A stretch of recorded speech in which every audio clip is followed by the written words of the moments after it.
Minta maaf sebab lambat sikit kongsi review kali ni. Tapi maybe because hati aku terluka kot lepas tonton filem ni. Yang aku janji aku tak nitpick macam few things, sebab apa yang aku nak kongsikan adalah something yang vital to a film, iaitu tentang skrip.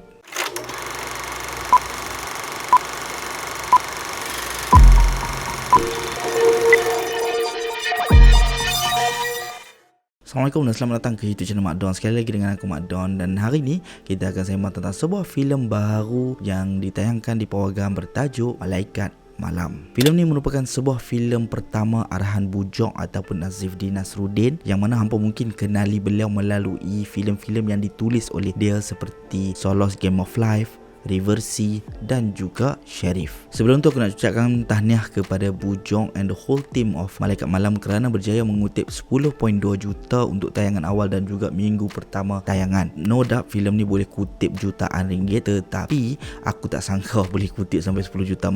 Aku serius, aku ingat dalam 5 juta untuk minggu pertama boleh dapat, because waktu aku pergi tonton tu dalam pawagam tu memang penuh, and budak-budak Gen Z ramai, and lepa macam amazed dengan motor yang ditayangkan, Nok RZ time tu, kemudian helmet Arai, and kalau hang tengok dekat TikTok, orang remake poster filem Malaikat Malam, mereka remake shoot balik benda tu apa semua, mereka try orang kata untuk be part of the film, and itu adalah satu benda yang aku rasa memang kita patut cherish Itu adalah salah satu benda yang menghidupkan sinema, aku tak boleh nak nafikan. Filem ni diterajui oleh barisan pelakon yang hebat seperti Syafiq Kyle, Tracy Sinedol, Kody Rashid, Justin, Amir Nafis, Q Haidar dan ramai lagi. Filem ni berkisarkan tentang Azam, seorang pelumba jalanan atau mat motor yang dalam misi mengumpulkan sejumlah wang besar untuk keluar daripada hidupnya yang sekarang. Dalam misi dia dan kawan-kawannya, secara tak sengaja dia hampir terlanggar seorang wanita separa buta bernama Ratna. Dari situ bermulalah bibit cinta Azam dan Ratna serta konflik dalam mengejar cita-cita beliau dan kawan-kawan. To be honest, aku tak ada lah high expectations, but aku rasa filem ni can be decent sebab dia ada pengalaman untuk menonton, menulis sebuah filem yang baik, and expectation aku tak tinggi pun just a normal expectation, but still aku terluka. Aku habis tonton tu, aku duduk dekat pawagam tu, aku memang termenung, macam apa yang jadi actually, sebab skrip dalam filem ni memang half cook dari segi jalan cerita, dari segi character development, bukan saja karakter utama, malah karakter sampingan juga serta antagonis, semua tu half cook. Kemudian dari segi suntingan, segala benda buatkan aku rasa macam apa benda yang aku tonton, dia macam tak berapa nak ada hala tuju, susunan dia tak berapa cantik. Dia tak berjaya seimbangkan tentang percintaan Azam dan Ratna serta konflik antara dia dan kawan-kawan dia. Okay, dia antara cinta dan cita-cita tau. Dia dengan kawan dia semua ni memang nak keluar daripada sengsara hidup mereka. Itu misi dia tu. Tapi dia terjumpa Ratna dan dia dah macam lost sikit dalam dia punya misi. So, tu point dia. Tapi dia tak berjaya tulis dengan elok. Dia tak berjaya selitkan benda tu dengan elok, gaulkan benda tu dengan elok, buatkan kita rasa terkesan dari segi penceritaan. Sayang sebab serius, filem ni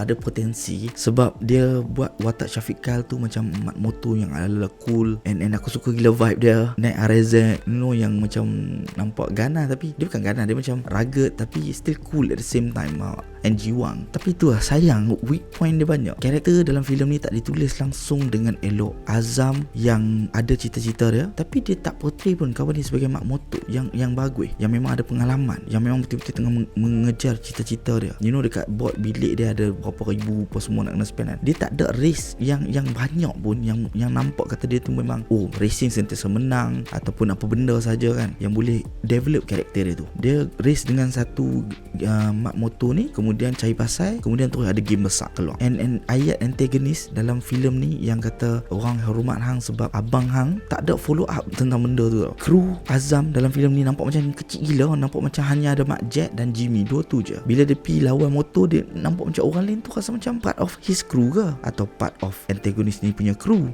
So dia tak balance dekat situ. Dan come pula Ratna yang separa buta, kemudian first time jumpa Azam, lelaki yang tak kenal, stranger mat motor, and jemput masuk rumah, tolong balut luka, and dia boleh percaya orang macam tu, orang tu, and tukar nombor phone. Faham tak? Just weird punya scene. It's too early untuk Ratna buat benda tu. And dia ada backstory tentang ayah dia tinggalkan dia dengan mak dia tu apa semua tu kan. So I thought Ratna mungkin akan berhati-hati dengan lelaki ke apa benda ke kan, tapi tak ada, rugi benda tu. And banyak benda dalam filem ni dia macam tiba-tiba. Not just dari segi jalan cerita yang tiba-tiba bertukar arah apa semua ni, tapi juga dari segi perlakuan karakter serta editing, termasuklah sampai ke babak racing. Tiba-tiba hang nak terlanggar kereta and break. So many tiba-tiba berlaku dalam filem ni yang buatkan hang akan lost and bit confused. Tiba-tiba komedi, tiba-tiba gangster, tiba-tiba psycho, tiba-tiba romantik.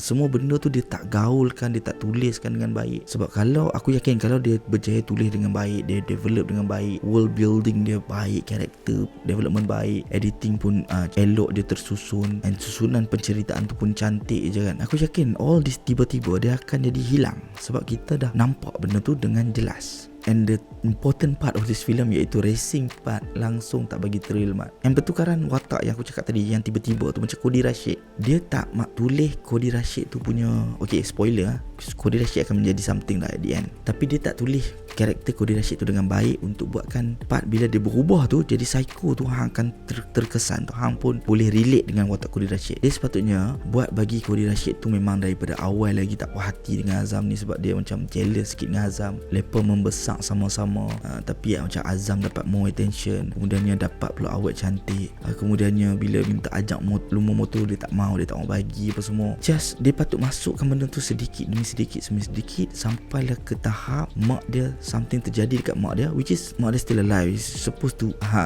mak dia, so that benda tu lagi orang kata memberi kesan yang mendalam kepada watak Cody Rashid. And barulah dia punya tukar tu dia jadi macam kita boleh relate. Sebab perjalanan kisah Cody tu kita boleh faham. Dia dah bagi sikit dan boom, macam volcano meletup. So benda tu tak cukup. So that's why watak tu jadi macam tiba-tiba aja jadi psycho tau. So rugi lah. And antagonist dalam filem ni memang aku tak tahu, sekejap nak jadi macam betul-betul psycho, sekejap nak jadi komedi macam. So sangat rugi amat. Semua benda yang jadi tiba-tiba, aduhai, aku betul tu aku cakap aku habis tonton tu, aku duduk dekat kerusi tu, aku termenung lama. Aku tak ada expectation but still it crush me. Aku boleh nampak the vision. So aku harap, aku tak mau bujuk berhenti buat filem kan. Aku tak mau bujuk berhenti menulis pun, because macam aku cakap, the talented people dalam Malaysia ni ramai. So yang diberi peluang tu tak ramai. So aku harap ni bujuk dapat peluang, and aku harap lepas ni dia boleh buktikan lagi dengan peluang dia. And kutipan 10.2 million ni something yang bukan semua orang boleh capai mak. Aku harap dia diberi peluang lagi, and aku harap dia develop diri dia dengan lebih orang kata bagus lagi selepas ni, dan boleh hasilkan something yang lebih orang kata strong kepada audience. And aku suka gila dengan the way people react towards this film dari segi poster tu, especially aku. Itulah pentingnya poster mak. Aku harap semua orang faham, producer, distributor, pengarah filem, faham bahawa trailer, poster apa semua ni, visual tu penting untuk menarik audience ke pawagam. And it can be part of the conversation between the audiences, part of the experiment yang audience boleh be part of macam tu. Dan benda-benda macam inilah cara untuk kita meraihkan seni. So bagi hampa yang nak tonton, hampa boleh tonton filem ni tengah ditayangkan di Pawagam. Dan bagi hampa yang dah tonton, apa pandangan hampa, drop down your comment, share your thoughts. Jangan lupa follow road to 10,000 subscribers. Bye bye. Malaikat malam